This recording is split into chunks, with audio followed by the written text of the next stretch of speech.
Hello dear student, बहुत बहुत स्वागत अपने YouTube channel commerce with Sanjeev sir पे। और आज हम आपके लिए जो मशीन ओवररेट का न्यूमेरिकल करा रहे हैं, वास्तविक रूप से अगर देखा जाए तो ये क्वेश्चन एग्जाम में आते हैं। इससे पहले कि हमने जो क्वेश्चंस बताए थे वे प्रैक्टिस बेस्ड तो हो सकते हैं और उनमें से एग्जाम में आने के चांसेस मात्र 30% से 40% तक होते हैं। लेकिन जो 60% चांसेस होते हैं जब भी मशीन ओवररेट का क्वेश्चन आया तो वो ये क्वेश्चन होते हैं जो इस वीडियो में है। और ये वीडियो आपको प्राइवेट वीडियो मिलेगी। ये वीडियो हम पब्लिक नहीं करेंगे क्योंकि इसमें जो लोग हमसे जुड़े हुए हैं हमें उनको टॉप कराना है। जब हम उनको टॉप कराएंगे तो उनका कंपटीशन किससे होगा? उनके साथ वालों से ही होगा। तो अब यहां से बहुत सारी ऐसी वीडियोस जारी होंगी जो आपको पब्लिक नहीं दिखेंगी। सिर्फ और सिर्फ जिसके पास में लिंक पहुंचेगा वही बच्चा इनके लिए देख सकता है। तो आइए शुरू करते हैं और समझाते हैं आपके लिए आज का ये अपना अगला क्वेश्चन। और क्वेश्चन नंबर जो होगा हमारा वो क्वेश्चन नंबर हमारा होगा ये 16 नंबर का। ओके, 16 नंबर का क्वेश्चन होगा। और इन क्वेश्चन को सॉल्व कैसे करोगे? देखो, जब भी एग्जाम में मशीन ओवररेट से या अदर किसी चैप्टर से न्यूमेरिकल आता है तो उसमें एक बारीकी जरूर होती है। और वो बारीकी कौन सी होती है, जैसे इसी में दिया हुआ होगा, मैं बताऊंगा जहां पर ये बारीकी आपको अपनानी है। मशीन ओवररेट को 1-2 एंट्रीज ऐसी आएंगी, 100% ऐसी आएंगी जिनमें आपको दिमाग लगाना होगा।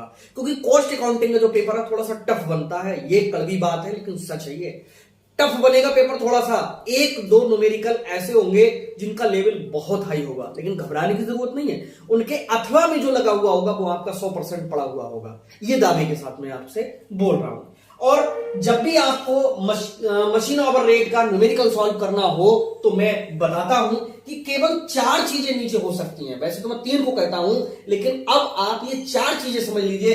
4 के अलावा 5वीं नीचे आएगी ही नहीं। सब बिना देखी हो ऊपर डाल दीजिए, 100% आपका करेक्ट होगा। वो कौन सी चीजें होती हैं? नंबर 1 पे होता है डेप्रीशिएशन। ये डेप्रीशिएशन के बाद में होता है रिपेयर के बाद में कभी कभी दोनों चीजें दी हुई होती हैं एग्जाम में, रिपेयर और maintenance. Repair and maintenance. Okay, और लास्ट में दी हुई होगी क्या? पावर। अब यहां पर मैं बताऊं कि मेंटेनेंस और रिपेयर अगर दोनों साथ साथ में हो तो जैसे रिपेयर की अमाउंट डालते हैं वैसे मेंटेनेंस की डाल देंगे, है तो कोई दिक्कत नहीं है। पावर को तो हमेशा अलग ही निकाला जाता है। इन 4 को छोड़ करके जो कुछ भी मिलेगा, एक एंट्री हो सकता है बिल्कुल नहीं मिले, ऊपर ही डालना उसके लिए गारंटेड। और किस तरह से डालोगे? 100% आप समझ जाओगे। जैसे हम अदर एंट्रीज डालते हैं वैसे डालते हैं। तो देखिए, आपकी स्क्रीन पे एक क्वेश्चन पहुंचता है और ये क्वेश्चन 2 पेज पर है तो आधा पहुंचेगा। और मैं कोशिश करूंगा कि आपके पास तक ये पहुंचे। और थोड़ा सा मिसप्रिंट है, उसको समझते चलेंगे। लिखा हुआ है, एक कंप्यूटर उपकरण का निर्माण करने वाली कंपनी का मशीन संबंधी विवरण निम्न प्रकार से है। कोई कंपनी है वो कंप्यूटर बनाती है और उसका कुछ विवरण आपके सामने दिया हुआ है। और क्या है कि मशीन की लागत, जो मूल लागत है वो 20,000 थी और अनुमानित जीवन इसका 10 वर्ष है। जीवन के अंत में इसका अनुमानित अवशेष मूल्य 2,000 है और इसके प्रति वर्ष कार्य घंटे 52 सप्ताह। ठीक है, 52 सप्ताह यहां पर सप्ताह में दिया हुआ है। 52 सप्ताह, प्रत्येक सप्ताह के 44 घंटे और 52 सप्ताह की जब 44 से गुणा कर रहे हैं तो ये 2288 निकल करके आ रहे हैं, जिनमें से 288 घंटे मशीन को देखभाल आदि में लग जाते हैं। जो मेंटेनेंस हमने कहा था ना, सुपरविजन या मशीन को हीट करना, तैयार करना, उसमें लग जाते हैं। ठीक है, मशीन को ठीक करने में उत्पादन समय का 5% समय लगने की संभावना होती है। अब इस तरह का क्वेश्चन आ जाए तो इससे पहले आपने इस तरह का क्वेश्चन पढ़ा ही नहीं होगा। बस यही एक जो पॉइंट है इस क्वेश्चन में नया छुपा हुआ है कि मशीन को ठीक करने में उत्पादन समय का 5% समय लगने की संभावना है, जिसे उत्पादन समय ही माना जाएगा। अब आप सोचोगे इससे कोई मतलब ही नहीं, 5% टाइम लगता है, उत्पादन समय मान लिया जाएगा। अरे भाई, इस टाइम पे जो बिजली खर्च होगी वो घटानी पड़ेगी, क्योंकि उत्पादन समय तो मान लिया है, घंटे तो 2000 हम उनको लेकर के चलेंगे, लेकिन बिजली खर्च नहीं होगी इस टाइम पे। आगे क्या कह रहा है देखिए, 1 नंबर पे कह रहा है उत्पादन के अंतर्गत, थोड़ा सा मिसप्रिंट है, पढ़ते चलेंगे ध्यान से। उत्पादन के अंतर्गत मशीन द्वारा 15 इकाई यानी 15 यूनिट बिजली प्रति घंटा 80 पैसे प्रति इकाई के हिसाब से खर्च की गई है। मशीन के अनुरक्षण तथा ठीक करने के समय किसी भी प्रकार की बिजली खर्च नहीं हुई है। अब ये पॉइंट जिस बच्चे ने मेरी सारी वीडियोस पीछे की देखी होंगी ये पॉइंट नहीं मिलेगा। तो पहले इतने को ही सॉल्व कर लेते हैं, ओके। इसके बाद में क्वेश्चन आगे हम समझाएंगे। तो आइए शुरू करते हैं और समझाते हैं कि भाई एक कंप्यूटर का निर्माण करने वाली जो मशीन है उसकी लागत कितनी है, 20,000 रुपए है। देखो डेप्रिसिएशन यहां से निकलता है, मशीन की लागत कितनी है 20,000 और वो 10 वर्ष तक चलेगी तो 2,000 रुपए की बिक जाएगी। यानी हमारा नुकसान कितने का करके जाएगी, 18,000 का। कितने वर्ष में, 10 वर्ष में। 0 से 0 काट दो, यानी एक वर्ष में नुकसान करेगी 1,800 का। क्या दिक्कत है यहां पर, बिल्कुल क्लियर है। 20,000 की मशीन है, 2,000 की रह जाएगी, 18,000 का नुकसान करेगी 10 वर्ष में, तो एक वर्ष में कितने का करेगी, 1,800 का। अब ये 52 वीक की बात कर रहा है, ओके। तो भैया 52 वीक की बात कर लें या एनुअल बात कर लें, एनुअल, ओके, वर्ष की। और इसमें मशीन चल जरूर रही है, कितनी चल रही है, 2288 घंटे, लेकिन 288 घंटे निकल जाते हैं तो वर्किंग आवर्स हमें मिल कितने रहे, 2,000 घंटे की मिल रहे हैं। तो 2288 से मतलब नहीं रखना है, इसमें 2,000 से मतलब रखना है। आगे कह रहा है इसमें कि मशीन को ठीक करने में उत्पादन समय का 5% लगता है उत्पादन समय मान लिया जाएगा, मान लिया, कोई फर्क नहीं है किसी पे भी। आगे कह रहा है बिजली 15 इकाई प्रति घंटा और 80 पैसे में 1 यूनिट है। देखो पावर की बात कर रहा है, 15 यूनिट है और 80 पैसे पर यूनिट के हिसाब से है। इसकी जब मल्टीप्लाई करेंगे तो 15 अट्ठे होते हैं 120, यानी ये 0 2 के बाद लगेगा। यानी बिजली का खर्च इसका कितना आ रहा है, 12 रुपए आ रहा है घंटे में। 12 रुपए घंटे में बिजली खर्च कर रही है और हमें प्रति घंटा ही तो निकालना है। 12 रुपए निकाल करके और अलग से इस तरह से लिख दीजिएगा, ठीक है।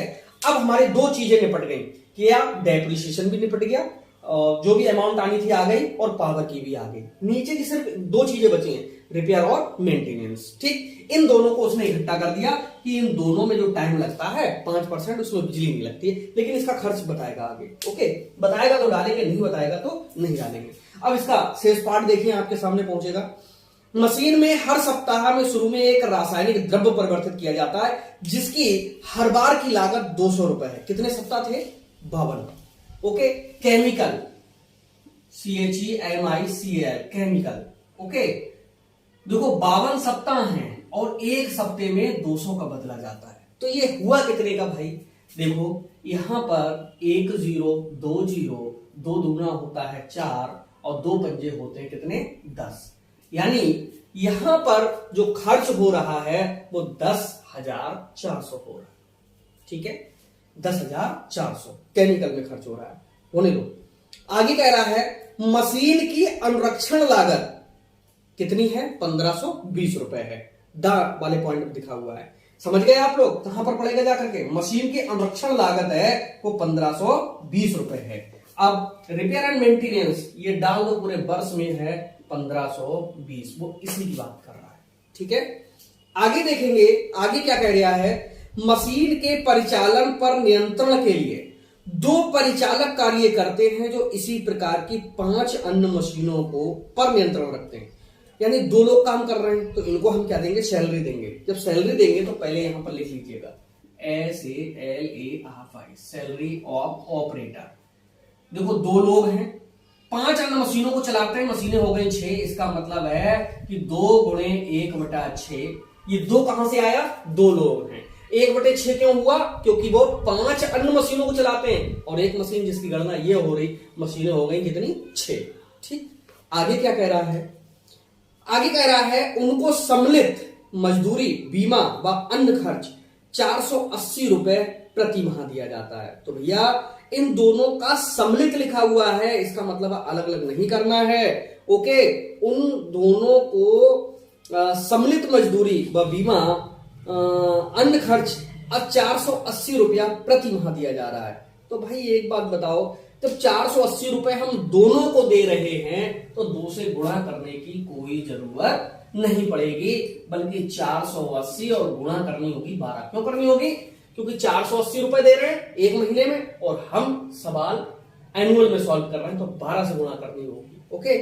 आगे क्या कह रहा है, वर्ष के विभागीय तथा साधारण कारखाना उपरिव्यय इस मशीन पर 2000 रुपए अनुमानित किए गए हैं। यानी जो डिपार्टमेंटल एक्सपेंसेस हैं वो 2000 रुपए खर्च किए गए हैं। मशीन घंटा दर ज्ञात कीजिए। ओके, तो उम्मीद है अच्छा लगा होगा क्वेश्चन। ये डिपार्टमेंटल एक्सपेंसेस कितने हैं? 2000 रुपए इस मशीन के लिए डाले गए हैं। ये और लगा लो भाई, 6 अट्ठे होते हैं 48, 12 अट्ठे होते हैं 96, यानी 900 कितने हो गए? 60 हो गए। ओके, सब खर्चे आपके आ गए भाई। सबको एक साथ जोड़ करके भी आप आंसर निकाल सकते हो, दोनों को अलग अलग करके भी निकाल सकते हो, लेकिन मैं दोनों को अलग अलग करके इसलिए निकलवाता हूं कि कभी कभी एग्जाम में वो ऊपर का खर्च अलग पूछ लेता है, यानी स्थायी व्ययों का योग अलग पूछ लेता है, परिवर्तनशील का अलग पूछ लेता है। तो इस तरह से दोनों का आप अलग अलग भी लिख सकते हो जरूरत पड़ने पे। तो ये कितना टोटल हुआ भाई? 0 का 0, 6 का 6, 9 4 13 के होते हैं 3, और 2 और 1 3, 1 का 1, यानी 13,360। लगाइए कौन से चार्जेस? स्टैंडिंग चार्जेस बराबर 13,360 पूरे वर्ष में आ रहा और मशीन चल रही कितने? 2000 घंटे। 3 जीरो हटाइए, यहां लगाइए पॉइंट, 2 से काटिए, 2 छक्क 12 होते हैं, 1 बचा, फिर से पॉइंट आ गया, 2 छक्क 12, फिर से 2 अट्ठे 16, यानी 6 रुपए 68 पैसे। 6 रुपए 68 पैसे ऊपर का खर्च आया।